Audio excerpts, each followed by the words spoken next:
nous instruisons.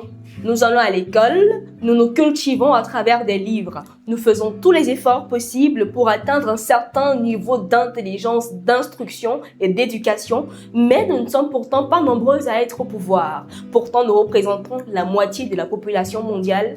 Comment ça s'explique qu'il n'y ait que si peu de femmes avec des postes stratégiques à travers le monde? Leadership féminin, pourquoi si peu de femmes au pouvoir? C'est la question que nous nous posons ce matin. Et pour y répondre, nous avons une coach de renommée internationale, une très grande coach qui vient nous répondre depuis la Tunisie. Elle s'appelle coach Mondia Argoubi, experte en leadership féminin, managing director de la Coaching Academy et coach certifié MCC. Bonjour coach Mondia. Bonjour. Je suis ravie d'être là avec vous aujourd'hui. Ah oui, le média de la coach Sonia est aussi heureux de recevoir une autre coach qui nous vient de la Tunisie. Merci. Okay. Je suis fan de Lady Sonia et tout ce qu'elle fait. Oh, merci. Nous transmettrons votre salutation. Alors, s'il vous plaît, dites-nous déjà ce que vous entendez par être leader. C'est quoi un leader? D'accord. J'avais posé cette question avant à mon père. Je lui ai dit, c'est quoi un leader? C'est quoi? Qu'est-ce qu'il fait? Il m'a dit un mot qui m'a toujours marqué. Il m'a dit, un leader, c'est quelqu'un qui te donne envie de faire quelque chose. Et donc ça, pour moi, c'est une belle définition du leader et de leadership.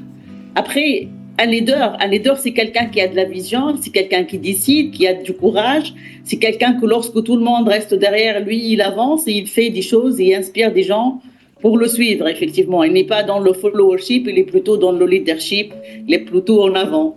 Donc, c'est ça ma définition. Donc, on ne peut être leader si l'on n'inspire personne. Être leader se mesure vraiment à l'impact qu'on a sur les autres. Je pense que tout le monde peut inspirer, que nous avons tous une graine de leader à l'intérieur de nous. Il suffit de la chercher, de trouver le vrai moi, et surtout pour une femme, de trouver sa vraie personnalité, sa vraie valeur, et elle peut inspirer les gens. On est tous inspirants, on a tous quelque chose qui peut marquer et qui peut inspirer. Alors, vous êtes coach en leadership, vous parlez de chercher la graine de leadership en soi, mais comment est-ce que cela se fait? Comment est-ce qu'on cherche et trouve finalement cette graine de leadership en soi? Moi, je travaille beaucoup sur le leadership et surtout sur le leadership féminin. Et d'ailleurs, j'ai fait pas mal d'ateliers, de coaching collectif en Afrique. Et le travail, ça soit, comme j'ai dit, donc je travaille beaucoup sur la connaissance de soi d'abord et sur la connaissance des autres. Je vais vous raconter peut-être une petite histoire. Il y a quelques années, j'avais coaché une femme, quelqu'un elle était très intelligente, elle était très compétente, elle sait ce qu'elle fait, elle a tout ce qu'il faut pour progresser, pour avancer, mais elle n'avançait pas. Dans les réunions, elle ne parlait pas alors qu'elle avait toutes les réponses. Je lui ai posé une question, je lui ai dit, mais vous avez tout ce qu'il faut, mais qu'est-ce qui fait que vous ne sentez pas l'avancement? Elle m'a dit, on ne me laisse pas parler, on ne me donne pas la parole. Et donc là, il y avait un blocage dans la tête de cette femme. Elle croyait qu'on ne lui donne pas la parole, alors que c'est à elle de prendre la parole. C'est à elle de parler, c'est à elle de connaître sa vraie valeur et de savoir où mettre cette valeur. Et ça, c'est le travail profond du leadership. Si on connaît nos valeurs, on connaît nos limites et nos croyances, parce que nous, en Afrique, on a beaucoup de limites, on a beaucoup de croyances par rapport à tout ce qui est leadership féminin, par rapport à la prise de pouvoir. Si on arrive à casser tout ça, à casser les plafonds de verre que nous avons, à l'extérieur et à l'intérieur, le leadership féminin va progresser et on va avoir notre vraie place et notre réelle place. Et lorsque je dis place, je ne parle pas de fauteuil, je ne parle pas de statut, je parle d'une place de leader inspirant. Ah bien, alors il faudra certainement, on ne va pas attendre forcément en tant que femme que quelqu'un d'autre nous donne justement cette place de leader. Il faudra aller la chercher et se réveiller, avoir un sursaut, c'est bien ça. Effectivement, c'est quelque chose que tu cherches à l'intérieur de toi. Parfois, on va faire toutes les formations du monde et on croit que ça existe à l'extérieur. Et on dit, voilà pourquoi X est très connu, pourquoi Lady Sonia est une leader, pourquoi Mondia écoute.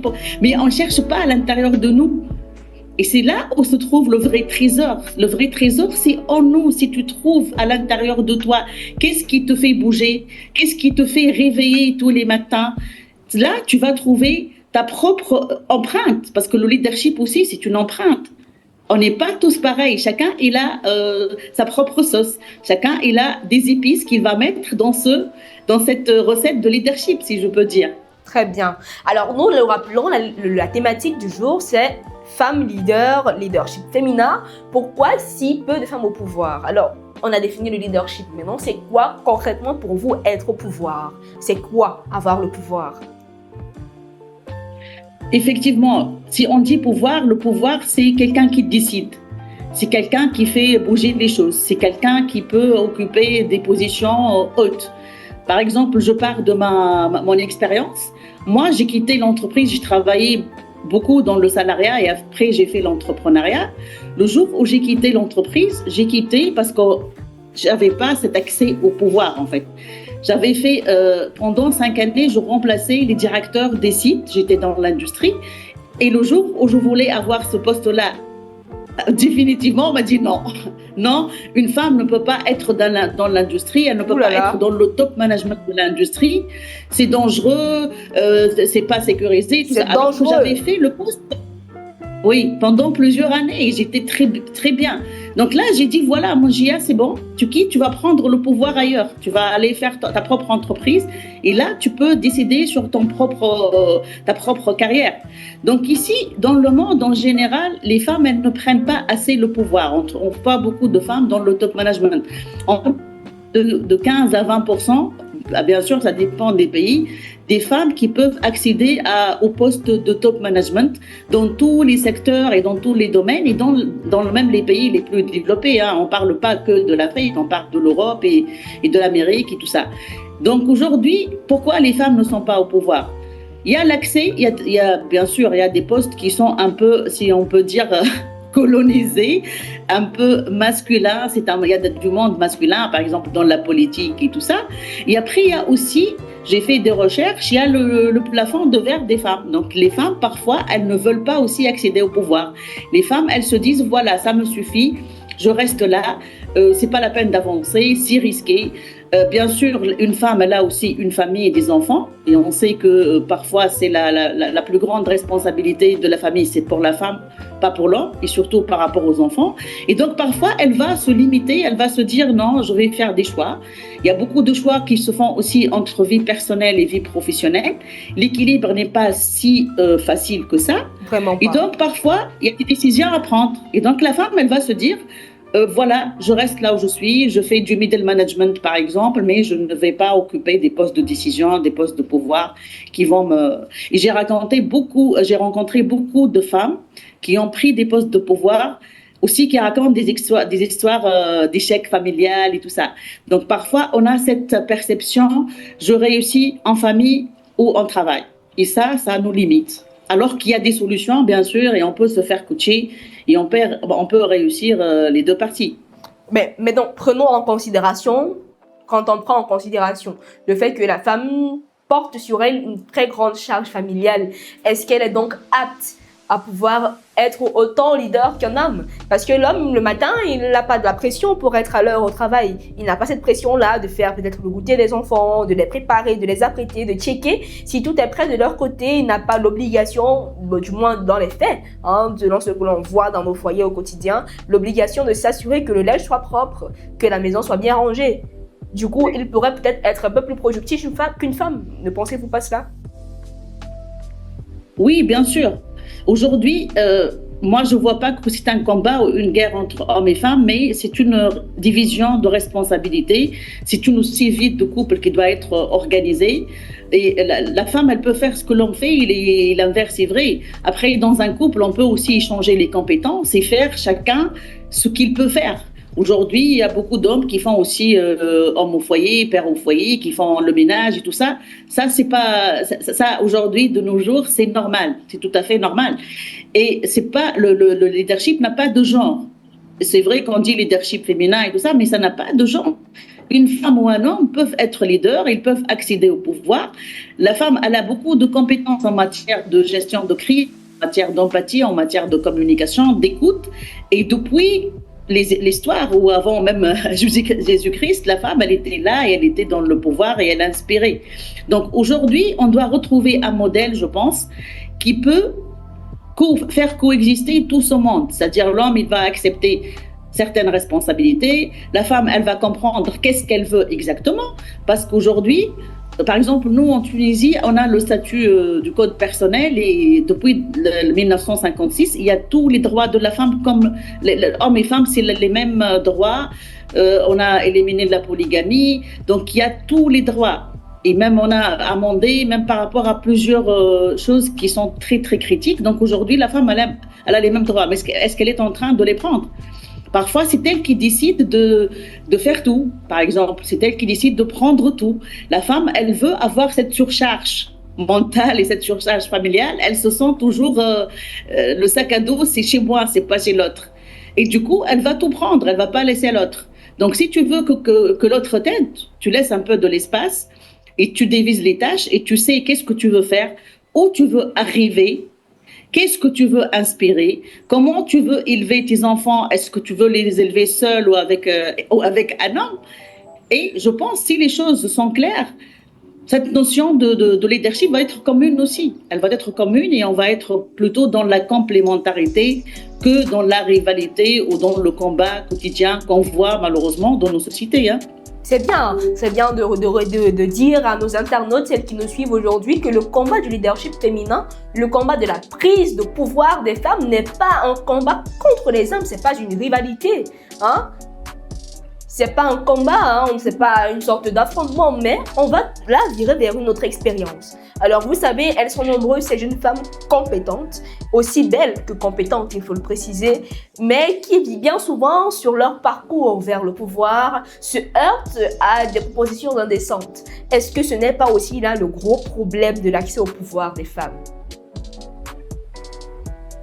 Oui, effectivement, les femmes, parfois, elles ont beaucoup de blocages. Je ne dis pas aujourd'hui que la route était très simple et tout. Il y a des blocages. Parfois, l'espace, il est masculin, comme j'ai dit. Parfois, tu risques de descendre après avoir monté et tout.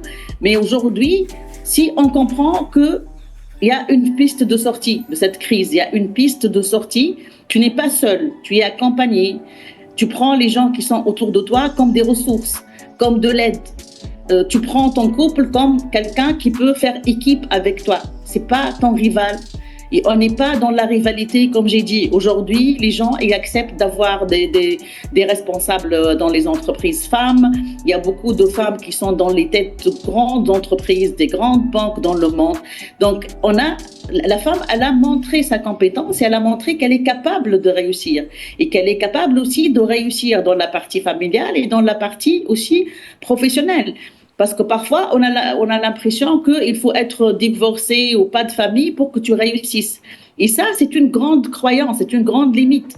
Aujourd'hui, nous sommes capables de réussir, de bâtir des familles, de réussir dans la carrière, parce que nous pouvons faire des relations.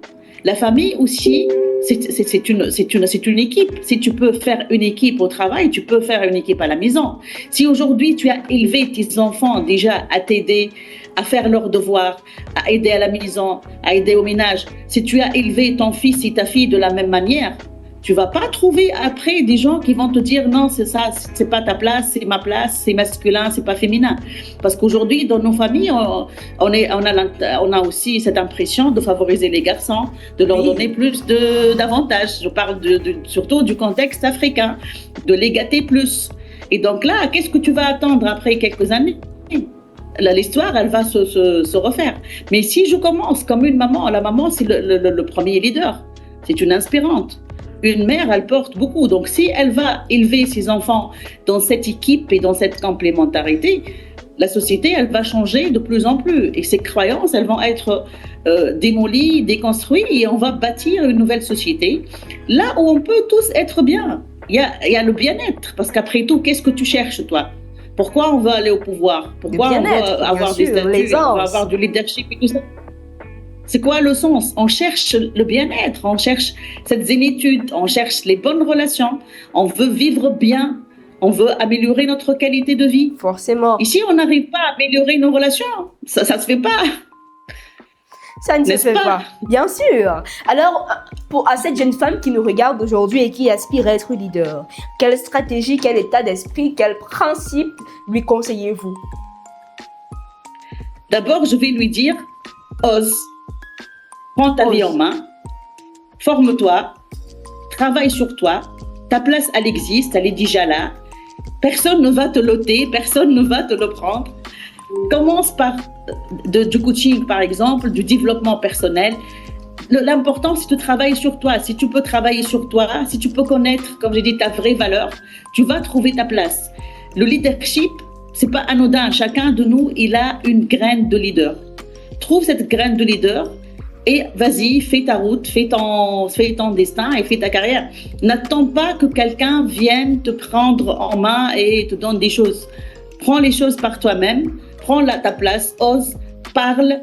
Ta voix, on veut t'entendre, on ne veut pas du silence. Parle et on va t'entendre. C'est ce que je peux dire à une jeune femme qui cherche aujourd'hui du leadership ou qui cherche à progresser dans sa carrière ou dans ses compétences. Oui, j'espère que le message est bien passé. Alors, pour sortir, est-ce que le monde se porterait-il mieux avec des femmes au pouvoir, oui ou non? Oui, bien sûr. Bien oui, bien sûr. Oui. Ok. Aujourd'hui, les femmes sont très empathiques. On a besoin d'empathie, on a besoin de compassion. Oui. Et le monde, il a besoin de ça. Donc, si les femmes seront au pouvoir, elles vont apporter ces ingrédients et ça sera, je pense, beaucoup mieux qu'aujourd'hui. Merci beaucoup pour votre participation. Et vous, chers ladies, que nous suivons aujourd'hui, vous l'avez entendu de la bouche de coach Mondia, les femmes ont un énorme potentiel et sont empathiques et sont nécessaires à la pacification du monde actuellement. Alors, réveillez la graine de féminisme en vous, réveillez la graine de leadership en vous par des formations. Alors voilà, une coach, en plus de coach Lady Sonia qui est à votre portée, coach Mondia qui nous vient de la Tunisie, hein, et qui a aussi un coach MCC par qui vous pouvez vous former. Formons-nous, instruisons-nous, éduquons-nous pour parvenir au sommet. N'attendons pas qu'une place nous soit donnée, mais traçons nous-mêmes la voie sur laquelle nous serons nos leaders et sur laquelle nous pourrons être les chefs et avoir le pouvoir. Merci et à la prochaine.